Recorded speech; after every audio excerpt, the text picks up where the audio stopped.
Magandang araw mga bata! Muli ako si Mrs. A at nandito na naman ako upang ituro naman sa inyo ang nilalaman ng ikatlong module sa ikalawang quarter ng AP10, mga kontemporaryong issue. Ang ikatlong module ay pinamagatang kalagayan ng paggawa, ating tuklasin. Ang pinakamahalagang kasanayan sa pagkatutong nais maisakatuparan dito ay naipaliliwanag ang kalagayan, suliranin at pagtugon sa isyu ng paggawa sa bansa. Sa ilalim nito ay tatalakayin natin ang kalagayan at isyong kinakaharap ng paggawa sa bawat sektor, gayon din ang tugon ng Pilipinas sa hamon ng globalisasyon. Mula dito ay inaasahang maisasakatuparan natin ang mga sumusunod na layunin. Una, nailalahad ang kalagayan ng sektor ng paggawa sa Pilipinas. Ikalawa, naiisa-isa ang mga isyong kinakaharap ng mga manggagawang Pilipino. At ikatlo, na ipaliliwanag ang naging pagtugon ng Pilipinas sa mga hamon ng globalisasyon. Kaya naman, inaanyayahan ko ang lahat na maupo na ng maayos, ihinto ang anumang ginagawa, makinig ng mabuti, at ihanda na ang kwaderno at panulat para sa pagtatala ng mahahalagang konseptong ituturo ng lesson video ito. Handa na ba kayo? Simulan na natin ang pagtukla sa kalagayan ng paggawa sa ating bansa. Mahalagang malaman ang kalagayan ng mga manggagawa sa ilalim ng konsepto ng globalisasyon, sapagkat bukod sa mga produkto o serbisyo na direktang naaapektuhan nito, ang mga manggagawa ang lalo't higit na sasalo o babalikat ng anumang epekto ng pagbabagong dulot ng globalisasyon. Ano nga ba ang kalagayan nila sa kasalukuyan? Palaging sinasabi na ang Pilipinas ay isang agrikultural na bansa.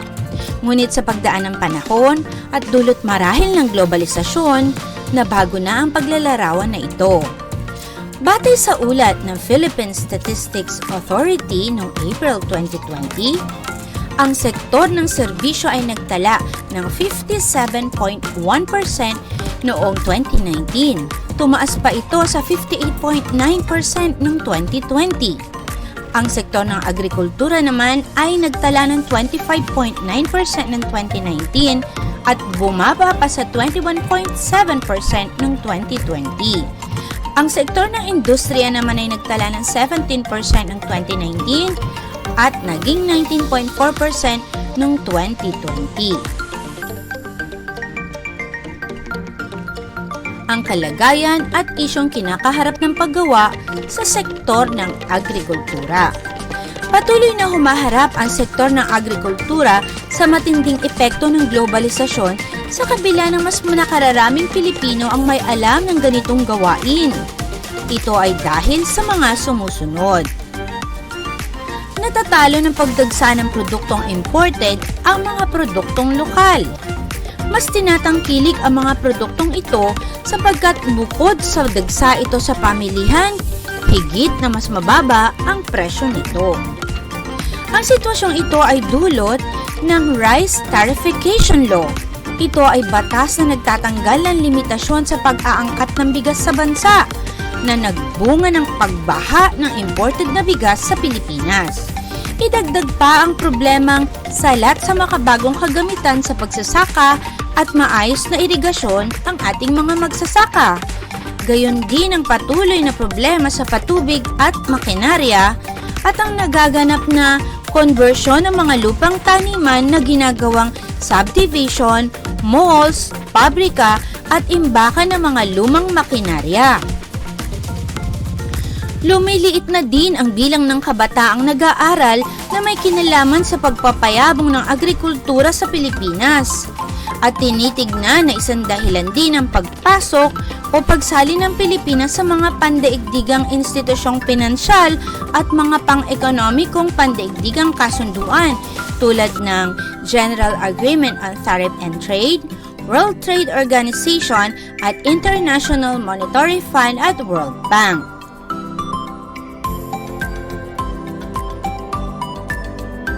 Kalagayan at isyong kinakaharap ng paggawa sa sektor ng industriya.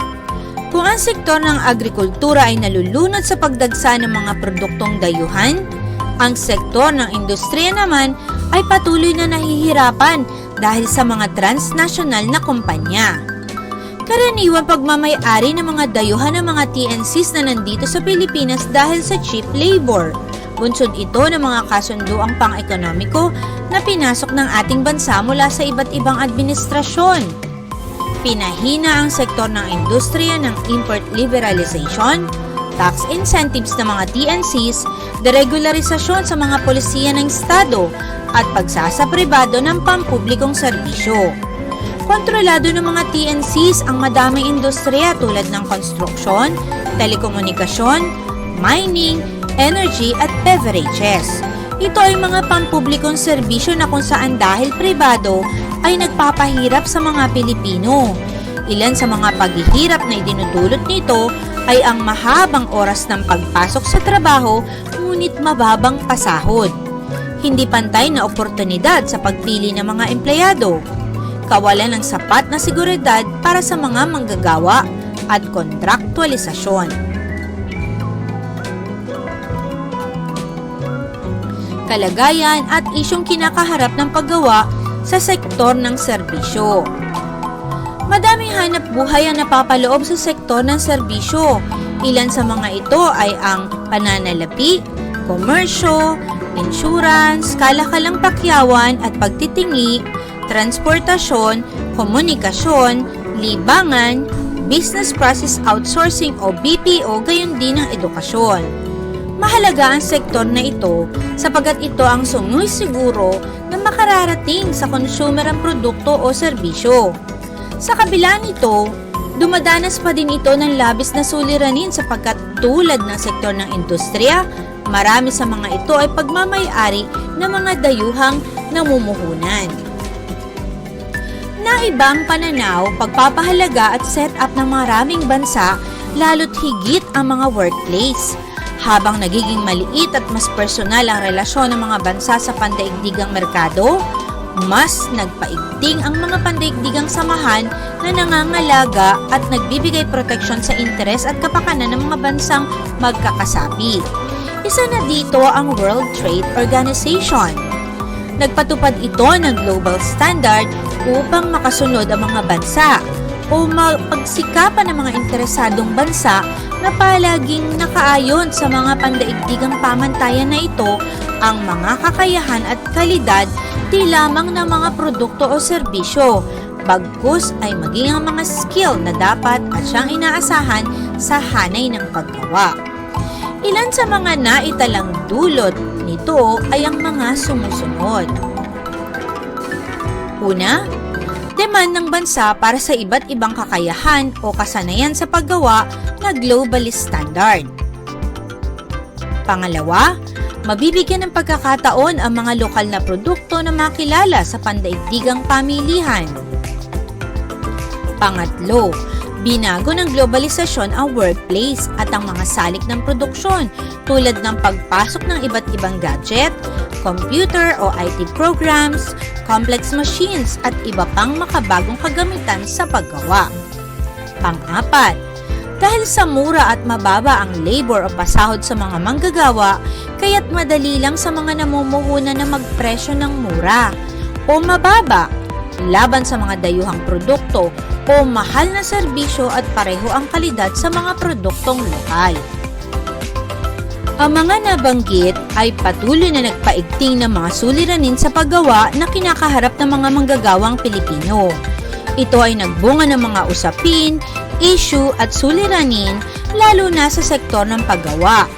Habang lumiliit ang mundo at nagiging global villages, nagiging madali at mabilis ang paglabas-pasok ng bawat bansang interesado sa bansang kanyang nais na makatransaksyon. Sa pagliit na ito ng mundo, nanganak ito ng mga suliraning pang-ekonomiya, teknikal, politikal at sosyo-kultural. Sa patuloy na pag-agapay sa pagbabago, lumalaki ang mga suliranin. Ang iba ay nasusolusyonan, ngunit ang iba ay nananatiling isyong panlipunan, katulad na lamang ng mura at flexible labor, malayang patakaran ng namumuhunan, at ang patuloy na pagbaba ng bahagda ng bilang ng small to medium enterprises sa bansa. Dahil pinasok na rin ng mga malalaking kumpanya o supermalls ang maliliit o microkumpanyang ito sa kompetisyon, na kung saan sila ay may kalamangan sa logistics, puhunan at resources. Bukod pa sa mga nabanggit, marami pang sitwasyon sa paggawa ang patuloy na nagiging isyong panlipunan.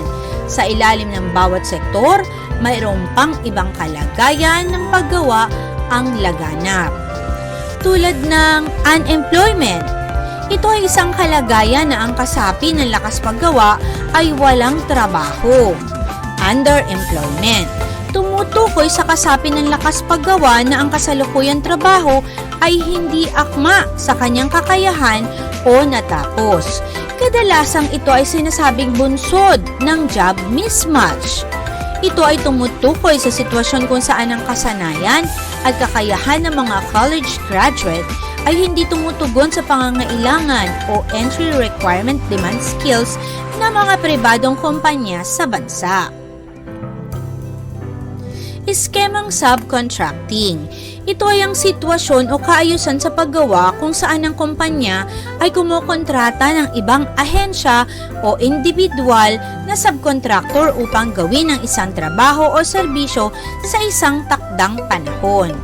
May dalawang umiiral na anyo ng subcontracting. Ito ay ang labor-only contracting. Ito ay uri ng subcontracting na kung saan ang subcontractor ay walang sapat na puhunan upang gawin ang trabaho o serbisyo. At ang ipinapasok niyang manggagawa ay may direktang kinalaman sa mga gawain ng kumpanya.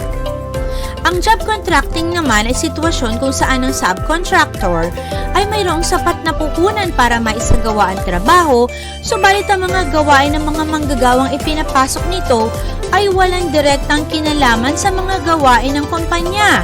Kaya naman, hindi pinapayagan sa batas ang job contracting dahil naaapektuhan nito ang seguridad ng mga manggagawa.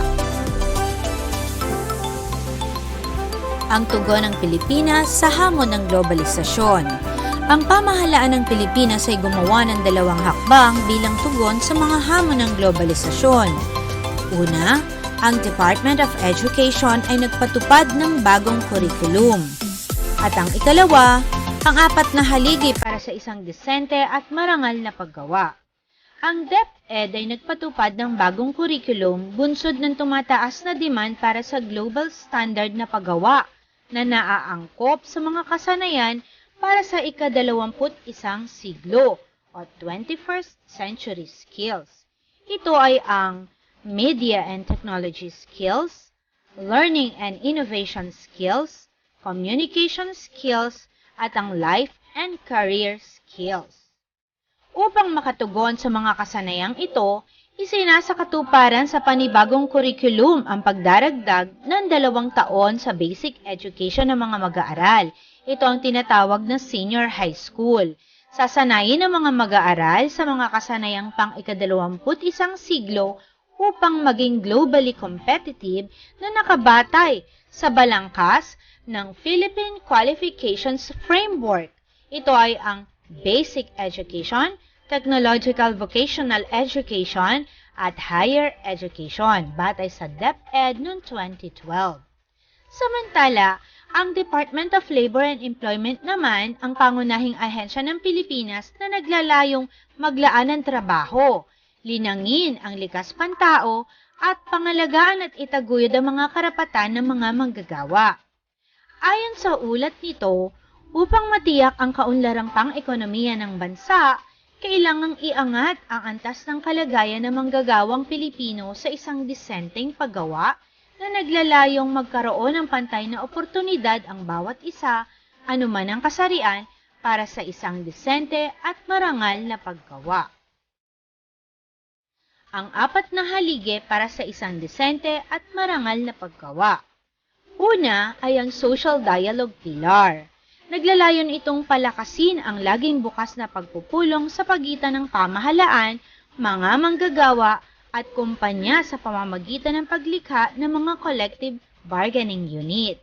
Ikalawa, ang workers' rights pillar.